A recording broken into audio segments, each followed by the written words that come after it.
सिंदेवाई वनपरिक्षेत्रातील गुंजेवाई येथे शुक्रवारी सकाळी वाघाच्या भीषण हल्ल्यात 4 महिलांचा दुर्दैवी मृत्यू झाला.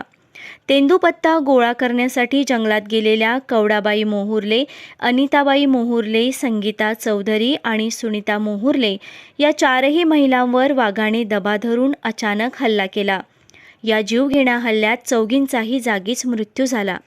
या दुर्घटनेमुळे संपूर्ण परिसरात शोककळा पसरली असून वनविभागाच्या कारभाराबद्दल गावकऱ्यांमध्ये तीव्र संताप व्यक्त केला जात आहे. मृत महिलांच्या निधनाने त्यांच्या कुटुंबाचा आधारच हिरावला गेला आहे. कवडाबाई व अनिता या जुळ्या बहिणी होत्या, तर सुनीता मोहुर्ले यांच्या पतीचे 2 वर्षापूर्वी निधन झाले असून आता त्यांच्या 2 मुली पोरक्या झाल्या आहेत. तसेच संगीता चौधरी यांच्या कुटुंबाची जबाबदारी त्यांच्यावर होती. मुलगा व अपंग पती यांच्यावर दुःखाचा डोंगर कोसळला आहे. शुक्रवारी गावातील परिस्थिती गंभीर असताना प्रशासनाने मागण्या मान्य केल्यानंतर मृतदेह शवविच्छेदनासाठी नेण्यात आले. त्यानंतर गावी परतलेल्या मृतदेहांना पाहून संपूर्ण गाव शोकाकुल झाले. एकाच वेळी 4ही महिलांची अंत्ययात्रा काढून साश्रू नयनांनी त्यांना अखेरचा निरोप देण्यात आला.